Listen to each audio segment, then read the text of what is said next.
Alright, hello citizens of the Nigelverse. It is Nigel once again, and welcome back to the Labyrinth. If this is your first time, first episode of Dixie Says Labyrinth, first of all, welcome, but if you're returning, of course, welcome back. But as always, I got some poetry for you guys, so without further ado, let's get right into it. This first poem is called Birds. Birds bide their time to grow their wings and their strength, and eventually leave their nest. And so, of course, leaving the nest as also used was to describe, when children grow up and eventually leave the house and everything. But sometimes it can be about moving on from a place, moving on from a situation, and just growing and evolving and continuing to grow. But you can't stay in the same place forever, and eventually, having to press forward and evolve from your current standing, your current situation. That's often the time. But while you're there, build up what you need to build up. Make sure things are in order, so that when you leave the nest, you're able to leave the nest and truly fly. And then this next poem is called Ice Daggers. Words can be as ice daggers sometimes, cold and brutal, to pierce the heart and the mind. Make the heart cold and the mind freeze up. Words have power, or they have the power to build, but they also have the power to destroy. So always make sure that you're using your words to build up instead of tearing down and destroying, because those words can stick with certain people. Now, oftentimes words can roll right off people, and people aren't as bothered by them. I kind of fall somewhere in the middle, where sometimes words don't really bother me. It depends. It depends who it's from, and it depends on what it is. But sometimes it'll stick with you, and for a lot of people, it does stick with them, especially if it's something major or powerful. So always remember, your words have power, or they have the power to build, and they have the power to destroy. It sounds cliche, but it's true. So what will you do with your words this week? This next one is called Jukebox. Everybody has their own jukebox, filled with music. Some happy, some sad, some from different times, some modern. We sing and dance to it all day and all night. We let others listen to our jukebox and hear the melodies of our hearts and minds. Of course, first that using the metaphorical, the proverbial jukebox to describe how oftentimes people can reflect, and sometimes literal jukeboxes or like playlists. A lot of people posting like the Spotify Wrapped playlists, which if you're asking to see mine, stop asking, because I'm not showing you. Not that I'm embarrassed, but I just don't really feel like it. But yeah, oftentimes like that type of stuff is can be an indicator to the type of person that people are, and people always have a story to share. They always have music to share with others, whether that be literal music, like when you have friends, you oftentimes share songs with them. Sometimes you like the same songs, sometimes you like different songs. Sometimes you put them on to new songs and new artists, things like that. And everybody has a jukebox. Everybody has some music, and everybody has their own music. So take some time to listen to someone's jukebox and to see their music, see their life, see their story, what it's all about. This next one is called Forever, and this is by Cara Van de Graff. And if I mispronounce any of these names, I do apologize. The water was so still, I believed it would keep us right side up forever.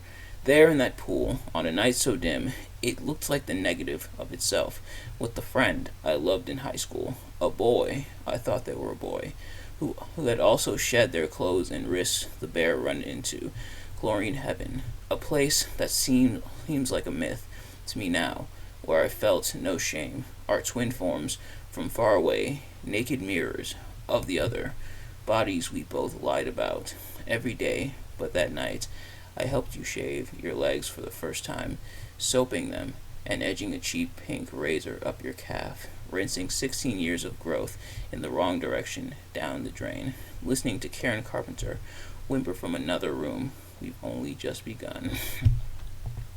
A couple things that Kara describes. kind of a little bit of traveling through time. So she talks about a relationship she has in high school, who said a boy, she thought it was a boy, so I guess it was a girl, of course, but that kind of that friendship, possibly relationship, but then also moving it to the present day. So I imagine, and judging by kind of the wording here, that'd be to me now where I felt no shame. Our twin forms from far away. Imagine it could potentially be the same person, perhaps showing the growth of the person, showing that they weren't quite the people that they were now, which going back to that evolution I talked about back in the birds poem, but showing kind of and using the pool, who looks like they met by the pool, and that's where they kind of got this friendship and everything started. It kind of to present day, moving to where they are now, and judging by the language at the end, and perhaps friendship blossoming into relationship, because that does happen sometimes. But yeah, so showing essentially he then versus now, using in kind of the pool as like the starting point, and then kind of moving from there, saying this is where we started off and this is kind of where we're moving to. But that's kind of just that's kind of what I'm interpreting from it. Let me know what you guys think. And this last one is called Lullabies of Elsewhere, and this is by Chase Twichell. Oh, and of course, there's again, if I mispronounce any of these names, I do apologize. She was always elsewhere. That's what Mom once carved on her stone. When did she first realize there was an elsewhere, and that she was in it? What baby songs did she sing from wherever she was down to me in my crib? The lullabies of elsewhere. On birthdays, she filled little flower pots with chocolate ice cream and a real Zinnia. Chocolate jimmies for dirt. I tasted the cold chocolate. I opened the gifts. If they were real, I was real. I was in the elsewhere too. So this poem kind of Chase dedicating this poem to her mom, and talking about her mom, and her mom being elsewhere. Of course, there's sometimes some people will kind of march to the beat of their own drum sometimes, and which of course there's nothing wrong with that, because we're all different and unique and individual in our own unique individual way. Not quite following, I guess, the status quo, or kind of going against the norm, kind of really doing her own thing sometimes.